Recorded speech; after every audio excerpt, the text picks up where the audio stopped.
무너진 자리에도 꽃을 피우시는 하나님이란 제목으로 말씀을 나누겠습니다. 사실 이 제목은요, 이거 혹시 보신 적 있나요? 아직 모르실 수도 있어요. 오늘 2월 1일이잖아요. 여러분도 갖고 계시는 교회 달력에 있는 사파입니다. 거기에 들어가 있는 멘트예요. 성경 말씀하고. 그래서 그 본문으로 오늘 말씀을 전하려고 하고요. 매월 첫째 주에는 여러분들이 갖고 계신 교회 달력에 있는 말씀이나 주제를 가지고 말씀을 전하도록 하겠습니다. 네. 2024년, 그러니까 재작년이죠. 재작년에 목회데이터 연구소에서 개신교인, 다시 말해 기독교인 1000명을 대상으로 조사를 했습니다. 어떤 조사를 했냐면요. 갈등, 용서, 화해에 대한 인식조사입니다. 그러니까 예수 믿는다고 하는 사람들 1000명을 대상으로 갈등, 용서, 화해에 대한 인식조사를 했습니다. 그래서 보니까 성인이 된 이후에 용서한 경험이 있습니까? 성인이 된 이후에 용서한 경험이 있습니까? 라는 질문에 83%가 용서한 경험이 있다고 했습니다. 여러분들 용서해 보신 적 있죠? 누군가를. 그 83% 안에서는 또 63%가 진심으로 용서를 했다고 합니다. 그러고 보니까 용서를 하게 된 계기를 또 묻습니다. 왜 용서를 했습니까? 라는 거죠. 그랬더니 58%가 나도 다른 사람에게 의도치 않게 잘못을 저지를 수 있기 때문입니다. 라는 거예요. 그 다음으로는 상대방이 진심으로 용서를 구했기 때문입니다. 그리고 상대방을 용서하고 화해하는 것이 그리스도인다운 삶이라 생각해서, 쉽게 말해 예수 믿는다면 당연히 용서하고 화해해야죠 라고 해서 용서를 했다는 사람들이 33%입니다. 반면에 절대 용서할 수 없는 사람이 있다고 합니다. 지금 예수 믿는 사람들 1000명을 대상으로 조사한 거거든요. 근데 그러한 사람들이 이 사람은 절대 용서할 수 없다라고 말한 사람이 있었어요. 그 1위가 바로 성희롱적 발언을 한 사람이라고 합니다. 물론 여성의 기준이에요. 76%로 가장 높았습니다. 그리고 공동 2위로는 사기를 친 사람, 그리고 물리적 폭력을 행한 사람입니다. 여러분 사기 당해보신 적 있죠? 사기 쳐보신 적은 있나요? 항상 그렇더라고요. 사기를 당한 사람만 있더라고요. 사기를 친 사람은 없대요. 다 나는 사기를 안 쳤대요. 물리적 폭력은 물론 더 이상 여러분들 정죄하지 않겠습니다. 어쨌든 사기를 친 사람, 그리고 물리적 폭력을 행사한 사람은요, 절대로 용서할 수가 없다라고 그렇게 답을 했습니다. 그리고 이어서 보니까 용서를 못할 것 같다. 절대는 아니지만 용서를 못할 것 같다 라고 하는 사람에 대해서도 1위를 보니까 모욕감을 준 사람이라고 합니다. 모욕감을 느껴보신 적 있죠? 영화 달콤한 인생에도 보면 그 명대사가 있어요. 넌 나에게 모욕감을 줬어. 한때 이게 엄청난 또 유행이었습니다. 그래서 엄청난 복수를 또 막 하게 되잖아요. 죽이려고 하는. 모욕감 주면 안 됩니다. 또 용서를 못할 것 같은 2위로는 직장 내 갑질, 그리고 세 번째로는 거짓말 하는 사람이라고 나왔습니다. 혹시 지금 여러분들이 용서하지 못한 사람이 있습니까? 그런 사람들 중에 이러한 케이스가 있나요? 여기에 속한 사람들이 혹시 있진 않습니까? 이 조사에서 가장 마지막에 보면 극단적인 질문을 합니다. 극단적인 질문. 만약 누군가가 그리스도인의 가족을 죽였을 때 가족을 죽인 가해자를 용서할 수 있을까요? 다시 말해서 예수 믿는 사람의 가족을 누군가가 죽였을 때 예수 믿는 사람은 그 사람을 용서해야 될까요? 라는 질문이죠. 근데 여기에 대해서 44%, 거의 절반 가까이죠. 절반 가까운 사람들이 기독교인이라면 신앙적으로 용서할 수 있어야 한다라고 대답을 했습니다. 여러분들의 생각은 어떠십니까? 근데 중요한 건요, 그 다음 질문이었어요. 그 다음 질문은 이렇습니다. 만약에 그 가족이 내 가족이라면, 내 가족을 죽인 사람이라면 용서할 수 있을까? 라고 했더니 69%가 용서하지 못할 것 같다라고 답을 했습니다. 그리고 12%로 굉장히 낮아지죠. 용서할 수 있을 것 같다는 사람들 12%밖에 되지 않았습니다. 용서는 쉽지 않습니다. 용서는 쉽지 않아요. 그러나 용서는 나를 위해 그리고 용서하는 대상을 위해서 할 수 있어야 합니다. 용서에는요, 생명이 있습니다. 여러분, 용서하지 못한 경우가 있죠. 어쩌면 지금도 용서하지 못한 사람이 있을 수 있어요. 그렇다면은 살아는 있지만 그 마음 한켠에 죽음이 존재하는 거예요. 늘 죽음이 존재하는 겁니다. 오늘 본문 말씀을 통해서 하나님의 용서를 함께 나눠보고자 합니다. 그리고 하나님의 용서를 내가 어떻게 해야 될지 이것을 함께 말씀을 통해 나눠보고자 합니다. 먼저 우리가 어떤 존재인지를 알아야 합니다. 나는 누구인가라는 거예요. 오늘 읽은 이사야 43장은요, 이렇게 시작을 합니다. 1절을 읽어보면 알 수 있겠죠. 우리 1절 말씀 같이 한번 읽어보겠습니다. 야곱아, 너를 창조하신 여호와께서 지금 말씀하시느니라. 이스라엘아, 너를 지으신 이가 말씀하시느니라. 너는 두려워하지 말라. 내가 너를 구속하였고 내가 너를 지명하여 불렀나니. 아멘. 하나님은 야곱, 다시 말해서 이스라엘 백성에게 그리고 오늘 우리에게 말씀하십니다. 너는 내 것이라. 하나님 말씀하시는 거예요. 하나님은 내가 하나님의 것임을 증명하는 세 가지 이유를 이렇게 설명하십니다. 첫 번째는 너를 창조하신, 너를 지으신. 하나님이 나를 창조하셨어요. 여러분들을 창조하셨습니다. 물론 부모님이 우리를 낳으셨습니다. 하지만 나를 창조하신 분은 하나님이십니다. 둘째로 내가 하나님의 것이라는 이유는요, 나를 구속하셨다라는 거예요. 여러분, 구속이 뭘까요?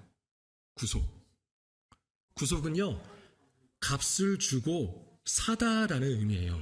값을 주고 사다. 여러분, 마트에 가서 물건을 살 때요, 그냥 들고 나오나요? 예, 그럼 절대 안 됩니다.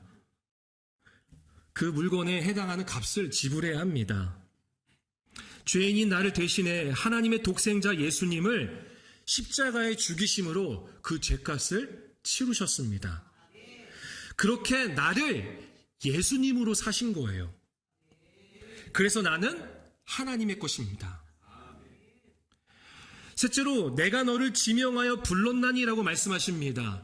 하나님은 우리를 교회라는 공동체로만 보시는 게 아니라 한 사람 한 사람, 저와 여러분 한 사람 한 사람을 그 이름을 부르시며 그리고 우리에게 하나님의 것으로 살아가는 것을 알려주셨습니다. 그렇게 나는 누구의 것이 된 거예요? 하나님의 것이에요. 나를 창조하시고 나를 구속하셨고 나를 지명하여 부르신 하나님의 것입니다. 여러분, 내가 왜 하나님의 사랑을 받고 있는지 아십니까? 여러분들 한 사람 한 사람이 지금 하나님의 사랑을 받고 있잖아요. 왜 그 사랑을 받고 있나요? 맞아요. 하나님의 자녀입니다. 자녀이기 때문에, 그래서 창조하시고 구속하시고 지명하여 불러주신 하나님의 것이기 때문에 여러분들을 사랑하시는 겁니다. 여러분, 여러분들의 자녀를 사랑하십니까? 왜 사랑해요? 내 새끼니까. 맞아요. 내 자녀니까 사랑하는 거예요. 내 자녀가 남들보다 공부를 잘해서 사랑하나요?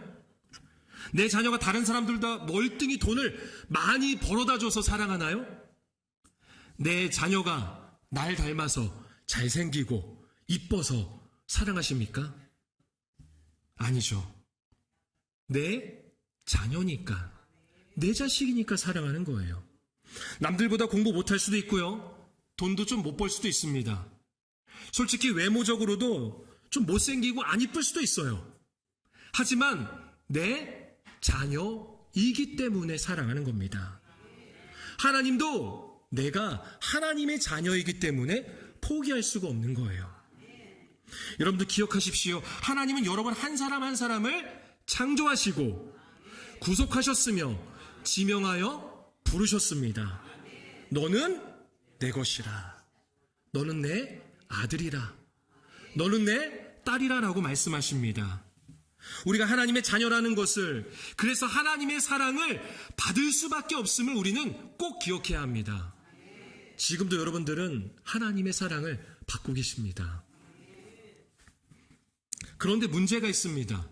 문제가 있어요. 이 세상을 살다 보면 하나님의 사랑보다 더 크게 보이는 것들이 있습니다. 하나님의 사랑보다 더 의지하게 되는 것들이 있다라는 거예요. 우리 본문 16절과 17절 말씀 2절 함께 읽어보겠습니다. 나 여호와가 이같이 말하노라. 바다 가운데에 길을, 큰 물 가운데에 지름길을 내고 병거와 말과 군대의 용사를 이끌어내어 그들이 일시에 엎드려져 일어나지 못하고 소멸하기를 꺼져가는 등불같게. 이 2절을 보니까 생각나는 게 있죠. 뭐죠? 어떤 사건이에요? 하나님께서 이스라엘 백성들을 애굽에서 나오게 하신 이야기입니다. 애굽에서 나와서 홍해 앞에 있을 때 이스라엘 백성들은요, 불평해요. 왜 불평했을까요? 말씀에 나오고 있죠. 하나님의 사랑보다 뭐가 보이는 거예요? 바다가 보이고요, 큰 물이 보이고요, 병거가 보이고, 말이 보이고, 군대의 용사가 더 크게 보였다라는 것입니다. 그래서 이스라엘 백성들은 두려웠습니다. 그래서 불평하는 거예요. 하나님의 사랑만으로는 부족하다고 느끼는 거죠. 이 거친 세상을 살다 보면 때론 하나님의 사랑보다 돈이, 건강이, 사랑과의 관계가, 내 자녀가 또는 집이 더 중요하게 느껴진다는 겁니다. 그래서 보이지 않는 하나님보다 보여지는 것만을 의지하고 보여지는 것만을 원한다라는 거예요. 여러분, 이게 뭐예요? 우상이죠, 우상. 여러분, 오늘 본문 이어서 보면 22절부터에 이스라엘이 무너진 모습이 나옵니다. 이스라엘이 왜 무너졌는지. 그들은 늘 예배하고 늘 축제를 벌였어요. 예배하는 거 좋은 거예요? 나쁜 거예요? 좋은 거죠. 늘 예배하고 늘 축제를 했습니다. 하지만 정작 하나님을 부르지 않았어요. 예물은 가져왔지만 마음은 하나님께 있지 않았습니다. 나를 위해서라면 많은 돈을 써서라도 먼 나라에서 가져온 값비싼 향품을 샀지만 하나님을 위해서는 사지를 않았습니다. 그래서 그들의 예배와 그들의 축제는 늘 하나님을 괴롭게 했다고 합니다. 예배가 무너졌습니다. 100번, 1000번, 아니 수만 번의 예배를 한다 할지라도 그것은 나만을 위한 종교적 행위이지 하나님을 위한 예배가 아니었습니다. 예배가 무너졌다는 것은 하나님과의 관계가 무너졌다는 것을 의미합니다.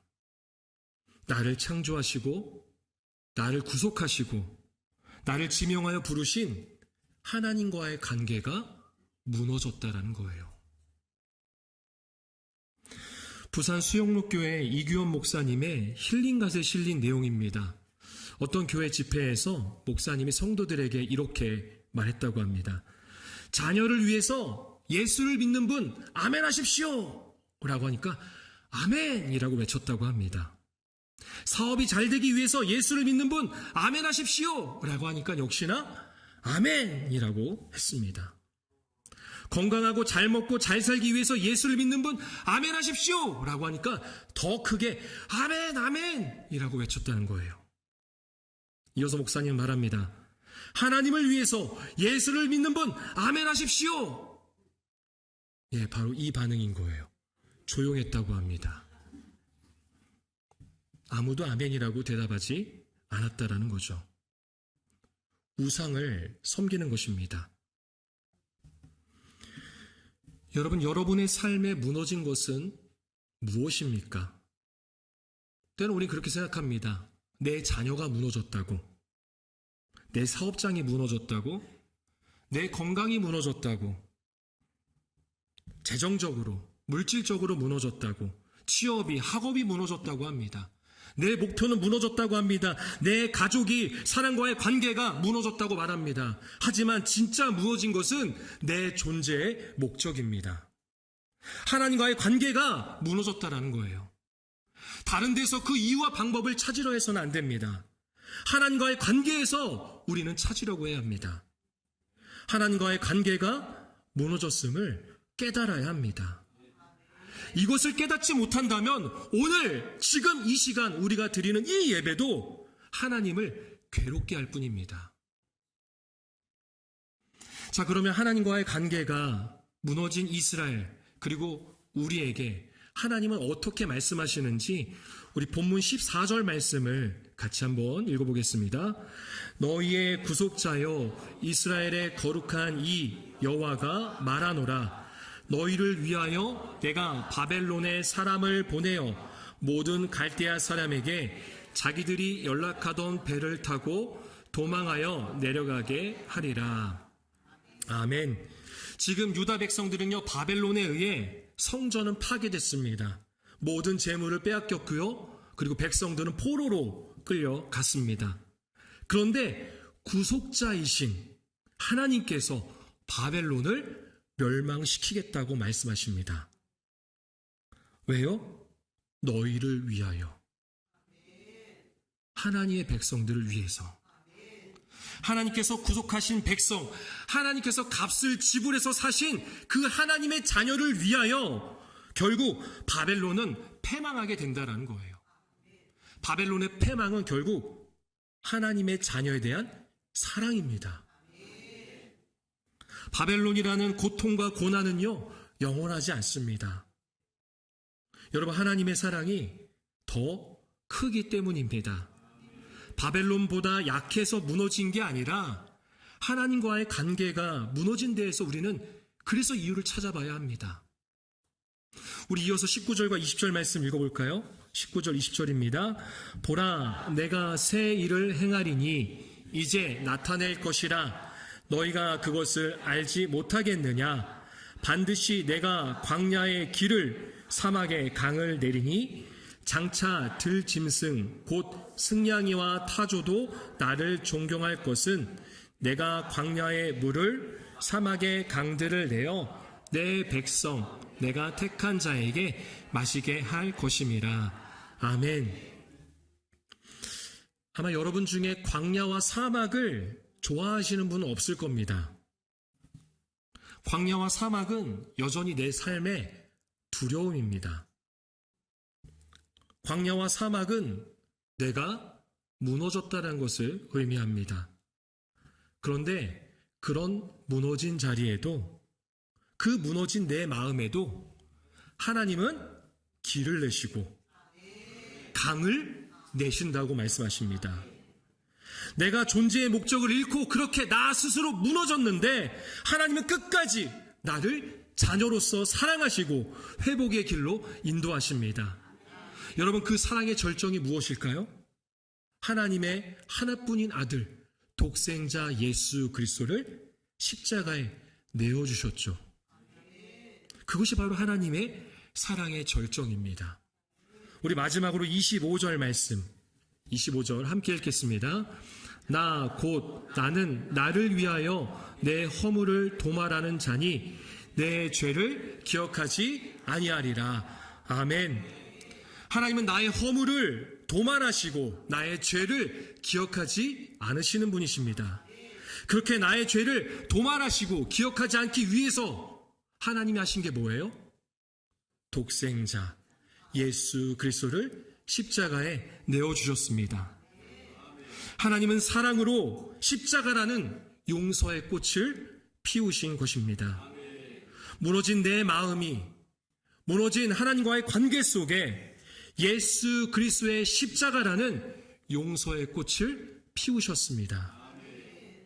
여러분, 무너진 하나님과의 관계가 회복되면 우리는 진짜 평안을 얻을 수 있습니다.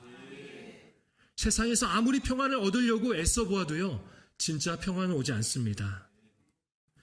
무너진 하나님 관계가 회복된다면 그 어떠한 상황과 환경이라 할지라도 내 안에, 내 마음에 평안이 찾아옵니다. 용서의 꽃이 되신 예수 그리스도의 십자가를 바라보시길 바랍니다. 말씀을 정리합니다. 수소교회를 담임하고 있는 황명한 목사님의 이야기입니다. 교통사고를 당한 성도님을 신방하러 가는데 오늘 본문인 이사야 43장이 생각이 났다는 거예요. 그래서 이 말씀으로 위로를 전해야 되겠다라고 생각하고 교통사고를 당한 성도님에게 이렇게 말씀을 전했습니다. 지사님, 갑자기 이런 큰 사고를 당해서 낙담도 되고 꿈도 깨지고 하나님이 나를 버리신 것 같은 두려움도 생기시고 하실 텐데 사실은 그 반대입니다. 지금까지 지사님은 하나님을 이론적으로만 알았는데 이 사건을 통하여 마음의 딱딱한 껍데기가 깨지고 그 깨진 마음 사이로 하나님의 은혜가 들어가는 영적인 생수가 흐르게 될 것입니다. 그래서 이 사건을 간증하게 되고 이 사건이 나를 향한 하나님의 사랑이었다고 고백하게 될 줄로 믿습니다. 그러자 이 교통사고를 당한 성도님이 이렇게 고백을 하는 거예요. 저도 처음에는 원망하고 불평했는데 목사님의 말씀을 들으니 맞는 것 같습니다. 저 같은 사람은 이렇게 하지 않으면 돌아오지 못합니다. 이것이 저를 향한 사랑이었군요. 저를 다시 부르시고 하나님만 붙들고 살게 하려는 은혜의 사건이라고 믿습니다. 여러분, 그래서 우리 하나님의 자녀인 우리에게 있어서 고난은요, 은혜입니다. 세상은 이해 못해요. 어떻게 고난이 은혜냐라고 할 수 있는데요, 우리에게는 고난이 은혜입니다. 그 고난을 통해 하나님은 내가 누구인지 회복시켜 주십니다. 나는 하나님의 창조된 존재임을, 나를 구속하셨음을, 내 이름을 부르며 너는 내 것이라, 내 아들이라, 내 딸이라 말씀하셨음을 우리는 알 수 있습니다. 그렇다면 여러분에게 지금 무엇이 무너졌습니까? 우리를 향한 하나님의 사랑, 그 절정, 예수 그리스도의 십자가를 그 무너진 자리에서 바라보시길 바랍니다. 무너진 자리에도 꽃을 피우시는 하나님을 기억하시길 바랍니다. 무너진 우리의 마음에 용서의 꽃을 피워 내 존재의 목적이 회복되는 귀한 역사가 저와 여러분들의 삶 속에 충만하기를 축복합니다.